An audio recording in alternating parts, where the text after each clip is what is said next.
It is lights out and away we go. Hello racers, welcome to episode 51 of the HOS F1 podcast, the Harder Soft F1 podcast. I'm your host, Adrian Huff, and I'm joined by my co-host, RJ McCullough. RJ, what's going on, man? Yes, a freshly shaven RJ, just in case I get the mustache today. Looking clean. Oh my god. But yeah, I had a first on the weekend. I'm curious. I want to ask you if this has ever happened to you. So I was on my way to a comedy show. It was about a 30-minute drive, so my friend and I took an Uber. And about 10 minutes into the Uber ride, the driver got pulled over. So we were sitting in the back seat, like not really sure what to do. But the cop took like a good at least 10 minutes to get out of his car and come to the window. And then he went back, and the guy was having trouble finding stuff. So anyways, by the time we asked him if we were okay to leave, took like half an hour. So we were late for the show, so we didn't even get to see the show.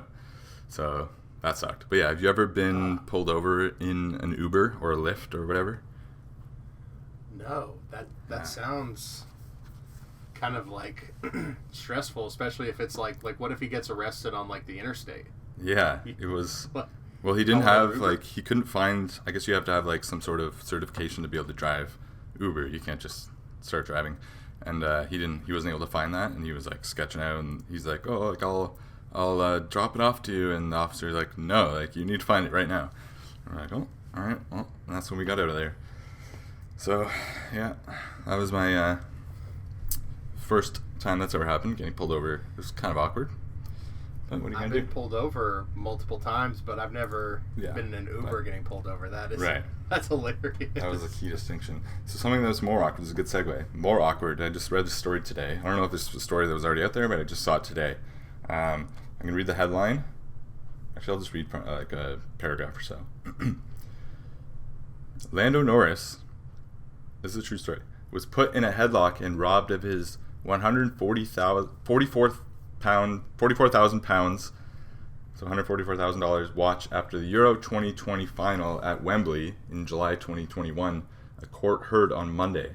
The Formula One star, then 21, was accosted in a car park outside the stadium by two men, with one gripping him in a headlock and the other ripping the Richard Mille 6702 designer watch, one of only 5 in the world, from his wrist.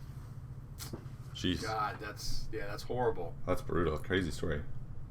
It's kind of, I mean, it's shocking and also kind of ridiculous how many F1 drivers have been robbed I know. on the street. That's why you need, I mean, if you are any sort of notorious person, sadly, you've learned that no matter what type of celebrity or athlete you are, that there's so many crazy fucking people out there that can, like, who knows? You need to have somebody there to protect you from someone putting you in a headlock and stealing your 100 and... I'm sure he has... How many pounds? 144,000. I struggled to say it because it's like a weird, hard thing to say for us. Yeah. North Americans, we're not used to saying pounds. But yeah, that's crazy. What was it that kind of reminds me? Sebastian Vettel, I think it was at maybe Monaco, somewhere else maybe, got like his AirPods and maybe a watch or something else stolen, and then he like tracked them down. This is a few years ago, while we had a podcast, so last year I guess, and then he like tracked them down through Find Your AirPods, and he went and then he just found like his AirPods, but his wallet or whatever was taken was gone, his watch or wallet or whatever. So crazy. Yeah, this stuff happens. I guess they're driving around in their fancy cars and dressed in their fancy clothes, and he said he was like taking pictures with fans, and then two guys came up, one behind him, and then kind of put him in a headlock. So yeah, crazy way to start the podcast. But Jesus. I heard that story and I was like, geez, poor Lando. He's definitely got bodyguards now. Oh yeah. But I guess it's turn for me to take my lumps. Your driver won this week, so it is my turn to spin the dreaded wheel. Now, do you have the wheel ready to roll, so to speak? Yes. All right. It's going to take me a second, so we can, if you want to discuss something before we do that, I can get that pulled up. Yes, I can discuss that. I can discuss something. Adrian's going to be doing a 1-minute race recap in a minute, so that'll be fun to listen to. Unfortunately, we had another Red Bull winning weekend. I will let Adrian do his 1 minute race recap before I go through all the standings, but I mean, not a great time to be a Mercedes fan right now. I can say that. Not the best. Not the best. As I continue to try and stall. Maybe I'll look down the thing here. Alright, so Adrian's going to do his 1 minute race recap after the wheel. Then we're going to go through the drivers and constructor standings, some stuff from the race, the main takeaways and key moments from the race, and then we'll get into some questions and takeaways from after the race that we have. Some good quotes. We have our hardo and softie of the week, and then we'll tee up the Australian GP. So we've got a good episode here. Stick with us while we are just kind of making our way through this wheel build. He's got it. We're ready to roll. If he wants to cut out that part, he can. Okay. I will superimpose this. Now, my amateur ass put the wheel in last time, but I moved the file into another folder before I rendered it, so it just had that like stock image from Adobe instead. Yeah. But yeah, I'll make sure to put that in this time. But here we go. We're gonna spin it for you. I am screen recording, so I'll just put this footage right over it. Ooh, interesting. I'm going to have to look this up during the show. You are going to do something related to Sergio's favorite food and or drink. All right. Let's we need take to a pull look that here. up. Why don't, while you're doing your 1 minute race recap, I will look that up. Let's do it. All right. I'll do a time or two for myself. Get that pulled up here. This is a professional show, you guys. Okay? We know exactly what we're doing. Here we go. 1 minute timer. Jeddah. 1 minute race review, Saudi Arabia. I'm going to start it. Here we go. 3, 2, 1. Off the cuff, Fernando Alonso overtakes Sergio Perez at the start, but he wasn't lined up properly at the start, so he gets a 5-second time penalty. Pierre Gasly clips Oscar Piastri, breaking his front wing, taking him out of points contention on the first lap. Lance Stroll beautifully overtakes Carlos Sainz, and why is Ferrari so slow? I think to myself. Sergio overtakes Fernando, taking the lead back. Then Hamilton weaves around a little bit and gets a warning, and then is overtaken by Max. He gets overtaken by Leclerc. Unfortunately, in that Mercedes, he's getting used to that. Lance Stroll DNFs for an engine issue, and there's a safety car for that for some reason. Leclerc gets screwed over by the safety car. Max fights his way to P2, but he and Sergio both seem to have some sort of reliability issue, but they manage to bring it home. Sergio Perez P1, Max P2. Alonso gets a penalty for fucking up his penalty, dropping him to 4th, but then Aston appeal it, reinstating him to P3. Done. Exactly, man. Very well done, although I have to say there was about 8 seconds in there that you were just going a little hard on Mercedes there. I feel like there was a couple lines in there that you just threw in just for me. So when you see my facial reactions, you'll understand why I may have muttered a few words against you. When I go through and write down my little thoughts for the race recap, I just watched the highlights back on the F1 YouTube channel, which, small note, why did they not use Crofty? His commentary? I think the same thing. I watched it earlier, and they used that other guy. I'm not a fan. Yeah, no offense to him, but Crofty is just, he brings an excitement that, is definitely not there with the other guy. But yes, anyways, I definitely completely stuttered my way through that. Oh, you nailed it. But we got there. Well done. So I have the Sergio. I'm going to read his... So before the season, they all did like a photo shoot where they held up like a chalkboard with a couple categories, and one of them was favorite food or drink. So I'm going to read Checo's board here. My name is Sergio, F1 season number 13th. I am from Mexico. My hype song is Color Experience. This year I will enjoy. Really just putting his personality out there on this one. And his favorite food, Japanese. So it's very vague. I have a large... I can next time on the episode, maybe I'll have to eat some Japanese food or something. We'll have to come up with something over the course of the week. Not too bad. Are you a fan of sushi? No. No seafood for this guy. Oh, that could be fun. See you eat a sushi roll on the show. I guess I can get one that doesn't have fish in it. I'll figure something out. Fish guy? No, I don't really like seafood. Oh, there's plenty of I guess some sort of like rice and stir fry or something. My favorite sushi is shrimp or imitation crab. That shit is. You don't like that? No. Is Canada is that a stereotype or is that just a you thing? That No, that's just a me thing. It's just me. Yeah, unfortunately. Interesting. I'm just not a fan thing. of like lobster. Like I went and visited Maine and had a lobster roll. It had like this spicy honey butter whatever on the sandwich. It was quite good, but I was just like, I don't really like lobster very much, but shrimp and imitation crab and sushi, that shit is so good. Just butter, just swallowing butter, which I don't mind butter, but I don't know. Okay, so Japanese, then yeah, I guess we'll have to think about it. We'll next week we'll have it figured out and he'll be doing it. So tune in next week. Yes, as I look up Japanese cuisine, I'm gonna go through the drivers' results. If you want to go through the constructors after constructor standing, I'll just go through the results from Saudi Arabia quickly. Sergio Perez first, then Max Verstappen, Fernando Alonso rounding out the podium, George Russell, Lewis Hamilton rounds out top 5, Carlos Sainz, Charles Leclerc, Esteban Ocon, Pierre Gasly, Kevin Magnussen rounds out the top 10. Then the non-point scorers were Yuki Tsunoda, Nico Hulkenberg, Zhou Guanyu, Nick DeVries, Oscar Piastri, Logan Sargent, Lando Norris, Valtteri Bottas, Alexander Albon, and Lance Stroll. Albon and Stroll were the 2 DNFs.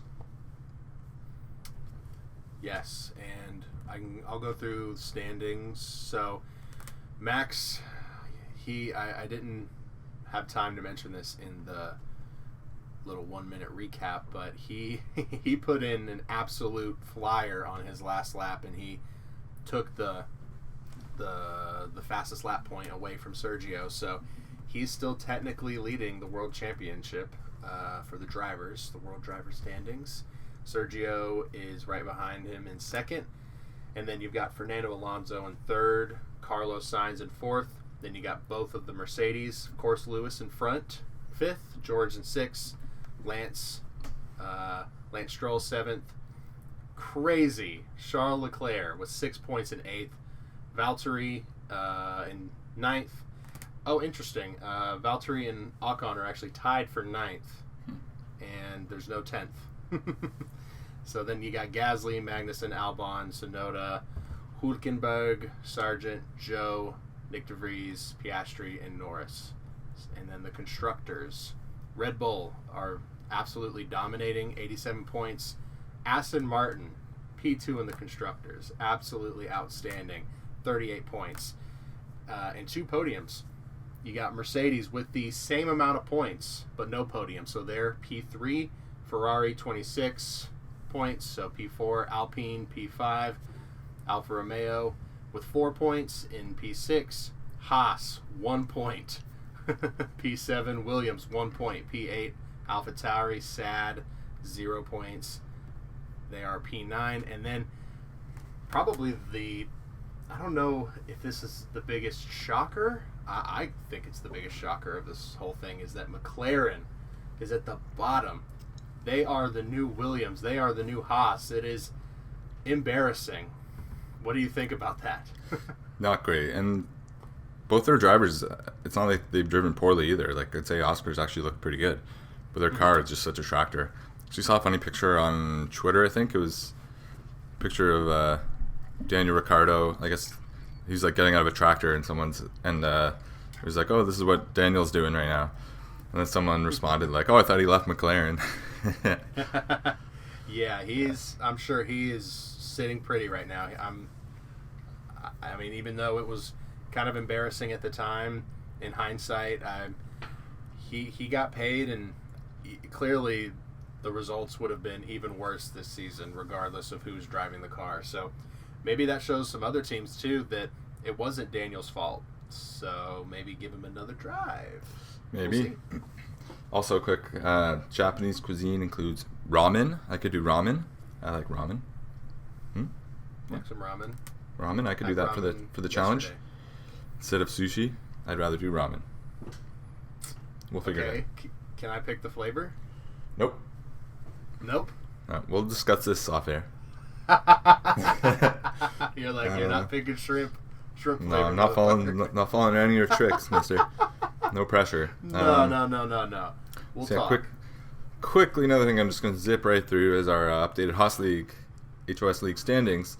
Although you're beating me by 3 points now, 103 to 100. So after week 1, it was 52. I was beating you by 3 points. Now you're beating me by 3 points. That podium switch really made all the difference. But interesting though, if you look at your top 4 picks in order, Charles with 6 points, then Sergio with 43, then Carlos with 20, and then Fernando with 30.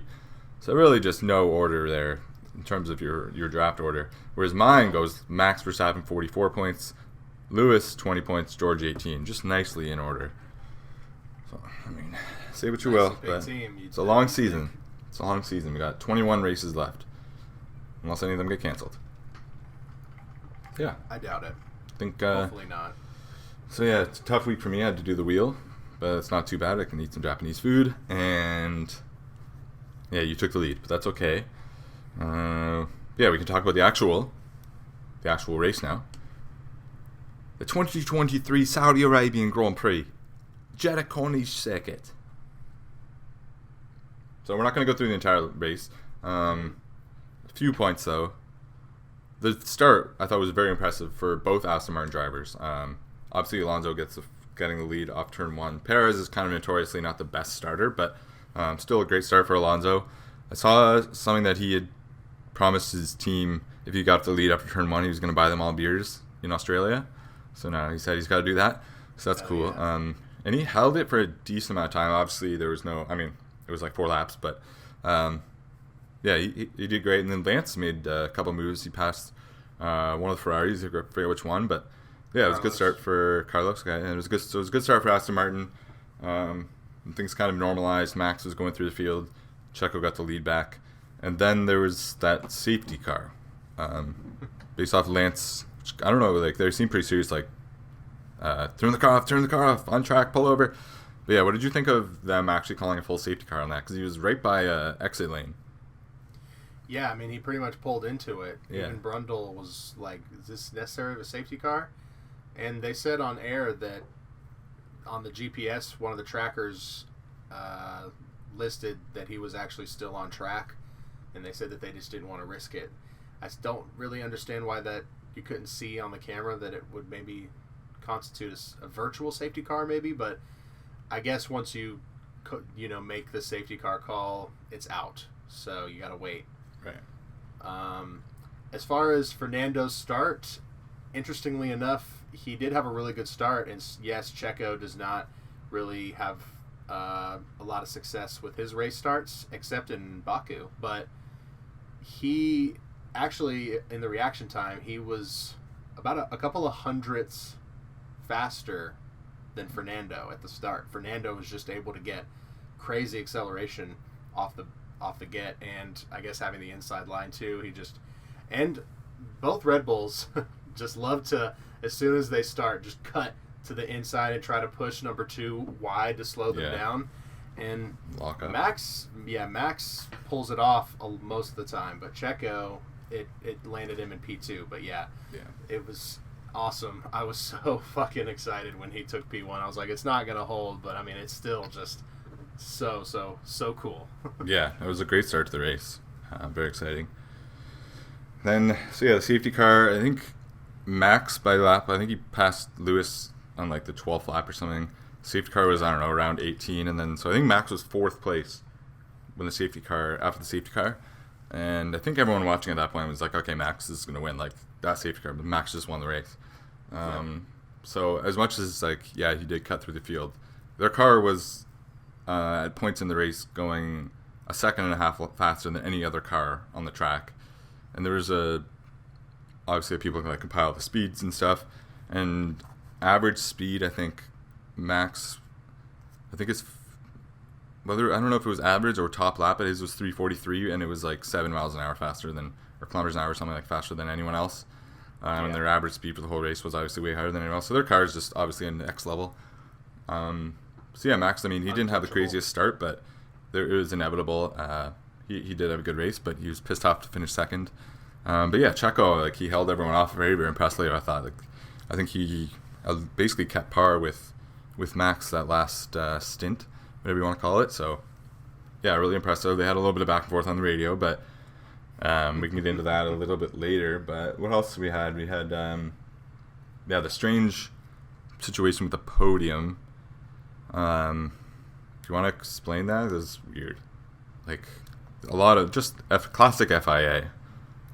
Oh, yeah, so they gave him the 5-second penalty for not lining up correctly at the start, and then I guess it was the engineer with the rear lift, or technically, I didn't see this happen live. I only saw Brundle's, like, speculation about it when they were talking about it midway in the race.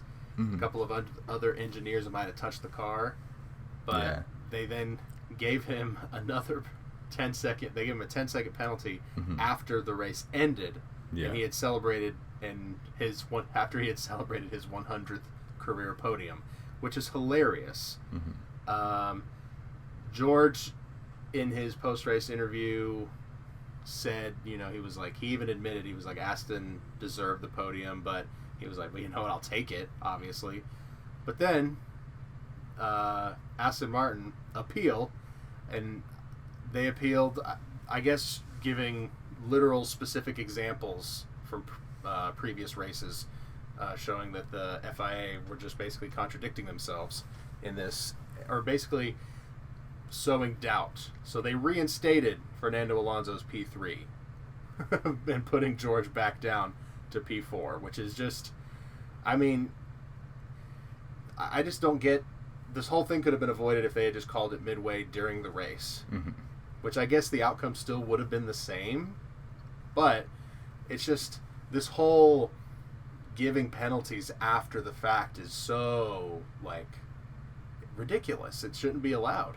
Yeah. And there's a rule, there's a specific rule that technically says that it's not allowed either. Yeah, it's crazy. I mean, yeah, Alonso says, like, if he would have known it was going to be 10 seconds, he could have pushed and made the gap 11 seconds, which sounds kind of cocky, but he probably could have. Like, it was over the course of, like, 30 laps, so if you divide that time up, it's not that much per lap. So, yeah, disappointing that they had so long, they didn't decide it until after. Also, kind of, anytime there's any decision that comes after a race, it just, like, sticks the fork in for a Lewis fan, because just like, now they can make decisions after races to make the right decision. Oh, okay, so they can go back and do that. A little frustrating they couldn't do that in 2021, but I guess progress is progress. So yeah, very strange. Just another bad look for the FIA. Kind of that and the safety car, not really the best weekend for the FIA, but I will say it was nice to not have any. I think it's the first year at Jeddah where they haven't had any big crashes, so that was nice. Yeah, it wasn't other than, like, Lance was the only safety car, unless I'm misremembering. But yeah, all in all, like, I mean, you could say it was a boring race, but we had enough. There was enough of the first, pretty much up until the safety car. Like, it was interesting, and then there was enough good midfield battles. I thought Lewis, obviously biased, but I thought Lewis had a good drive, kind of making his way back, and then kind of got cucked by George a little bit, but and by his team a little bit as well. But we'll talk about that in a minute. I think I want to discuss, though, kind of a team we obviously both are rooting for in lieu of Red Bull running away with it is Ferrari, and they're arguably more disappointing than Mercedes because they had such a good car last year. Like, Mercedes was already starting from further behind, whereas Ferrari had the pace last year. They just didn't have the reliability, and now they're getting outpaced by not only Aston Martin but also Mercedes, and they messed up the timing on telling Charles on the in lap of the safety car or whatever when Lewis came in, and then Charles got mad on the radio. So yeah, what's your thoughts on Ferrari right now? Like, it seems like Frederick Vasseur is trying to get things together, but that's going to take a while. Yeah, it that's definitely showing. Yeah, it's showing that it's going to take a lot of time, and I know that it's going to be so frustrating for Leclerc, but he's just going to have to hang in there because there's literally no other option. I mean, even if he was on Mercedes or Aston Martin, he still wouldn't be able to compete for the championship. So he just has to wait it out and hope that the team is able to get the car and the team to a place that's able to actually fight Red Bull and continue to develop higher performing cars than Aston Martin and Mercedes as well. So, I mean, it's a big task, and I don't know. Leclerc did a good run in qualifying, but the mistakes, the reliability, the pace, Sainz also, I feel like, is just really not shown any sort of bravery in the car whatsoever. So it's a bit concerning. I'm interested. We need to give it, 6 or 7 races to really judge the long term, because we've only had 2 races in the Middle East so far. So we can only hope that it's going to improve. And, Mercedes, I'm sure you'll talk about this, claim that there's going to be improvement. But I don't think Ferrari are going to be able to get back to the pace. I could be wrong, but, I mean, it's possible they could end up P4 in the Constructors this year, which is just absolutely devastating because I based my whole fantasy team around Ferrari this year, man. Yeah. Well, I mean, Mercedes, it's going to be... I don't know. It depends on reliability. A lot's going to come down to reliability. But if Mercedes, knock on wood, have done one thing well in this new era, is they've probably been the most reliable team. Like they very rarely have. Again, knock on wood. They very rarely have reliability issues. Where I'd agree with that. However much you believe coming from the Red Bull camp and even the Aston Martin camp, they apparently were having some serious issues. I mean, Max did conk out of qualifying. Apparently, Alonso's engine failed in the last few laps. I don't know how you're able to still go that fast if your engine fails, but so if Mercedes are able to get it together, they're obviously not going to win the Constructors, but at least they'll at least be getting regular points every week. So very disappointing for Ferrari. And just while we're on Ferrari, Carlos Sainz, like at least Leclerc, you talked about the reaction time off the line, off the starting grid, and Charles I think had the fastest. His was like 0.14 seconds reaction time. So which is crazy. Insane. Like I think Max had like 0.43 or something like that. That's borderline asking for a penalty for starting. Yeah, like that's unreal. So, and just you see it with the way Charles drives and everything, and the way he handles himself. Like he is a world championship caliber driver, but Carlos just has never really been able to get it together. He's like he was never even close. He's just getting passed by cars that maybe are definitely not better than the Ferrari. So yeah, disappointing. Just Carlos, if it keeps up, I know it's only 2 races, but they're about to go to Australia, where, if I remember correctly, he spun out into the gravel on lap 1 last year after having issues in the first few races. So he's got to start performing, or I don't know. It's not like I don't really see them replacing him, but imagine Lewis and Charles on the same team. That would never happen. Yeah, I could see them potentially replacing Carlos, but if they were going to replace him with Carlos, Lewis is potential. It's probably either going to be Lewis or maybe Lando. I could see a British driver going to Ferrari. Yeah, Lando might want to leave McLaren. I don't, to be honest, as much as I would like Lewis in a championship caliber car, I don't think there's any better proof that Ferrari would be a better move for the Mercedes for Lewis. In fact, I'd say the opposite. So, we touched on already McLaren being 10th in the Constructors, which I don't really have too much more to add on that, except that I saw that Lando had never finished worse than 15th, maybe, in his career, and he's already finished worse than that in both races this year. 17th twice. Yeah, so tough. Bro, he's only been knocked out of Q1 once before this season, and now it's been twice. That is I guess we're going to see how you respond to that type of situation, because McLaren are absolutely losing it. I mean, I can see massive changes coming for McLaren too. So hopefully that's a car that we'll see some actual upgrades and improvement for this season. Because oh my lord, that is some really, really embarrassing, and I feel really bad for Lando and Oscar. For both of their crazy situations. I mean, they have a great drivers. They have great drivers. They have all the facilities. They have everything they need. It's just crazy how bad they are. I got to imagine they're gonna pull it together a little bit. They're not. They shouldn't be dropping this far down the grid. But on to, I guess we can talk about Mercedes. There's a couple things I want to bring up here. I guess it'd be a bit of an exaggeration to say there's a beef brewing between Lewis and George, but I don't know. There's a few little things that happen. So in the race, Lewis started on hards, and I believe George started on mediums. But then after the pit stop, it was the reverse, and Lewis was right behind George. The team came on the radio and said, "George, let Lewis through. He's on medium tires. Should be going faster." And then George just kind of made up an excuse about the penalty and how he wanted to stay behind Alonso in case blah blah blah. So he didn't let Lewis through, and then he did pull away. Funny. But Lewis, when there was all that stuff about the podium, Lewis should have been the one in that situation behind Alonso, not George. But I mean, George has done that a few times. He did that. I forget what race it was last year, but he disregarded the team message to just focus on his own thing. Frustrating, but I guess that's the sport that happens. There was then George got told on the radio Alonso might get a 5-second penalty. Make sure you stay within 5 seconds. Lewis didn't get told, as far as I know, about that penalty, that it might be because he finished 10.2 seconds behind Alonso. So when it was a 10-second penalty, so he finished 0.2 seconds he would have gone ahead of Alonso too. So I'm sure if they would have told him, he could have made up 0.3 seconds. So that was a little bit frustrating. And then after the race, Lewis said that George had the better car setup, which, I mean, you can say that's whining.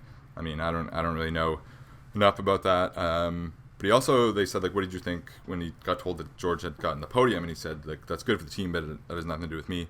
But usually he's pretty congratulatory and happy for his teammates when he speaks. So I don't know. There was enough it just seems something's going on with Lewis. Obviously, he let Angelo go. They've been together forever. It just doesn't look like he's all in and happy right now. I guess if he could do everything properly and still the best, he could possibly finish his third. So I could see why. But not really, not good things in pretty much any garage right now except for Red Bull and Aston Martin. But they have some reliability issues too. But just not great right now. I saw a post that somebody made that said it's not a good, or is it? It was something like, is it a good look when the two teams accused of breaching the cost cap are the two teams leading the championship? I was like, that's kind of a good point, actually. I need to, I need to take off the blinders. I know. Other teams, you may as well break it if it's not going to be really. Red Bull's so far ahead now that it's not going to matter that they're not going to get the win on time. But a couple other things we can do just quickly. Jos Verstappen. We're not going to go through his sordid history of domestic abuse and whatnot. He's just an asshole. Just an asshole. Showed it again after the race. There's people posting videos. So basically, he turned away when Checo was celebrating with the team right after the race. Now, there was an angle that came out that he did give him a quick handshake when Checo shook out his hand. But even that, when you compare that to how Lewis's dad congratulated Max after Abu Dhabi in 2021 and how Checo's dad congratulated Max after Max won in Mexico, it's just completely different the way they handle it. Jos is just an asshole. His son just went from 15th to 2nd, and got past the lap, and his teammate won. Nothing to not be happy about there. I can only imagine the berating he gave Max after for finishing 2nd. But yeah, there's there's a couple of kind of memes already of the Jos Verstappen, just everyone hugging and smiling and laughing and everything, celebrating, and Jos is just turned away, looking to the other side. Just another example of the circle around Max. It's impressive sometimes that he's not more of an asshole. Yeah. Yeah. Pull up his tweet here. Anything to add on your boy's daddy? while I pull this tweet up. Oh yeah, he is. Next week I want to discuss Max Verstappen's pre F1 racing record, so we'll kind of dive a little bit more into HOS. But yeah, he's definitely all in on his son. It's all him and nothing else. So yeah. He has no regard for Red Bull success. No, he doesn't care. He doesn't care. It's like, man, he wants Max to win 23 out of 23 races. Yeah. It's nuts.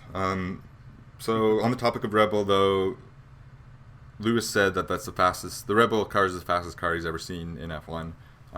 He said faster than or like even more of a gap to the other cars than when Mercedes was dominating. And some people have taken umbrage to that and have pointed out some stats that show it's not true. I've seen other ones that show that the gap is bigger from like first two cars on Red Bull to the second to Aston Martin than it was for Mercedes to whoever the second place team was back then. But regardless of that, what's his name? Ted Kravitz responded just quickly, said on the topic of whether Red Bull is the fastest car ever seen in F1. He said, it is. Lewis Hamilton is right. And B, what he's referring to is the ease at which Max Verstappen was able to pass him on the straight the moment he opened his DRS.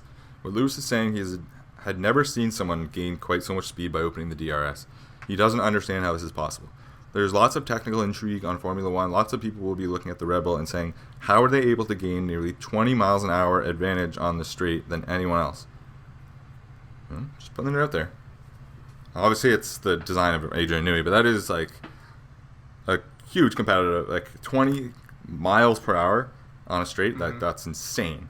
So, like even on the broadcast when Max passed George, I think one of the announcers, Croftier Brundle, literally thought it was just like, wow, because he within half a second he just was so far ahead of him. So yeah, on the topic of Mercedes' gap to Red Bull, I mean, Toto and obviously Lewis have been pretty down on the state of Mercedes they've been pretty honest that the team's just not looking good right now.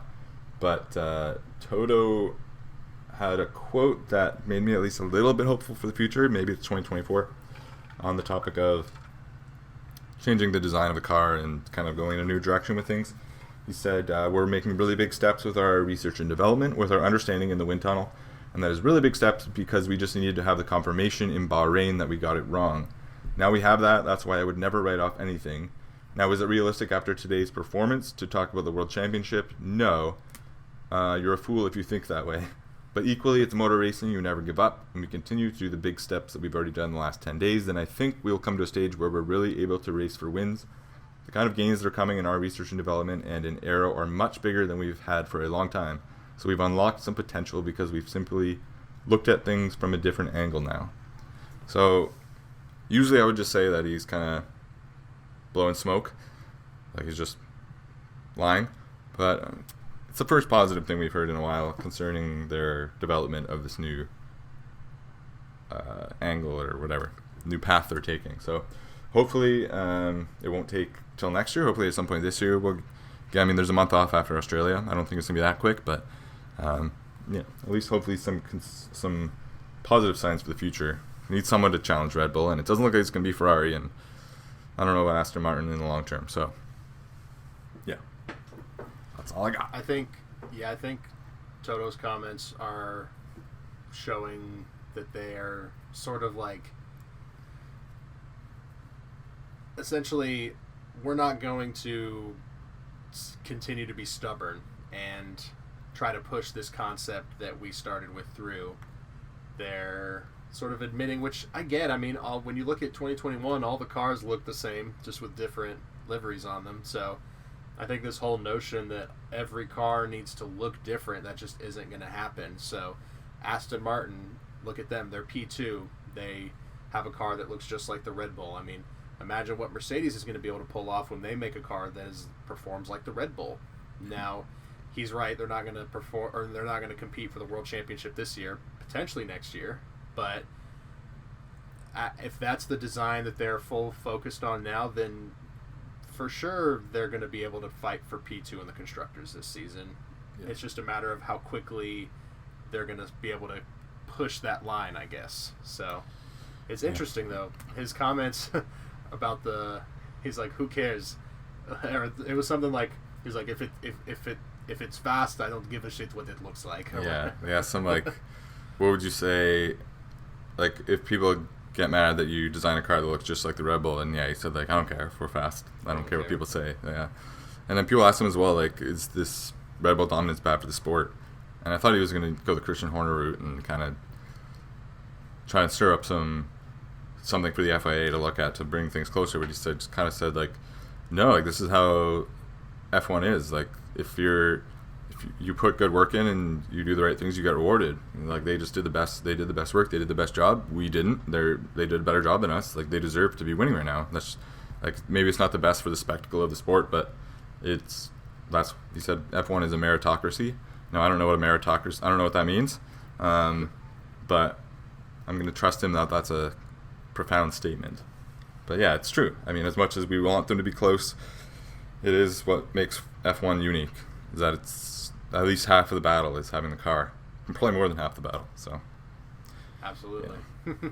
So we can finish up on our hardo and softy of the week, if you would like. Yeah, let's do it.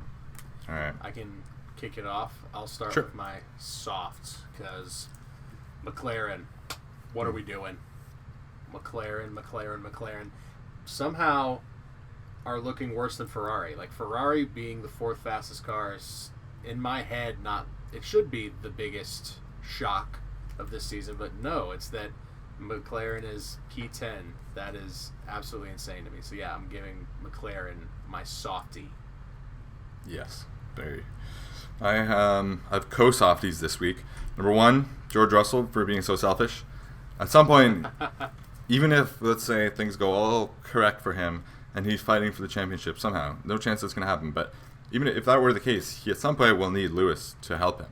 So just short-sighted. It's one thing if you're going for a win, but to get fourth instead of fifth, kind of a little weird. But the other one is just Jos Verstappen post-race. That guy. And then my hardo of the week. Who do I want to do here? I wrote down two just in case you chose the same one. So I'll give Aston Martin my hardo of the week. Their dueling first lap performance was very impressive. Even though they had a DNF with Stroll, I knew that. Just the first lap. I swear I knew that Lance was going to DNF. Whenever those brakes are noticeably smoking or hot at the start, you know something's going to go wrong. You just do. I know. My hardo was exciting to watch. Checo. Yeah, that's sure. my other one. Yeah, that's great. He was unbelievable. Yeah, it really is. I mean, the proof is in the pudding that street circuits are his thing. It is like undisputed, the king. He is the street circuit king. Monaco, Baku. Yeah, look out! Baku's coming up. Shit. I have to put some money on. So I did win some money on Checo getting pole. That's about all I won. But yeah, I'll have to remember next time there's a street circuit. So I'm gonna bet on Checo. Oh, yeah. Because it looks like at least, I mean, almost a guarantee that unless something happens in qualifying, Max is going to win Australia with Checo second. Should be a good battle for third. I think if all the cars had everything going for them, I'd be curious to see how much of the gap between Alonso and the Ferraris and the Mercedes is, or if they would have like an all-out battle for third, because that'd be kind of cool to see. But yeah, maybe when they come back in Baku or Imola or something, it'll be a little closer. But the next one is April 2nd, the Australian Grand Prix. I think that's going to be like, I have a little thing on my phone that shows when the next race is. Lights out in 11 days, 6 hours. So that'll be like 1 a.m.-ish? Yeah, it's 1 a.m. race time. Okay. So that'll be interesting, but whatever. We got 1 p.m., now we got 1 a.m., so whatever. At least it'll be Saturday night. Stay up till 1 a.m. Don't have to work the next day. It's going to be fun. Yeah, that'll be nice. Looking forward to that. We'll obviously be back with another episode next week. Any final thoughts for us?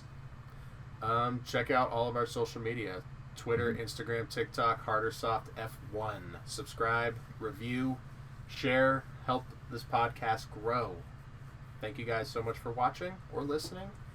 And yeah, we'll see you next week. All right. Boom. Good stuff.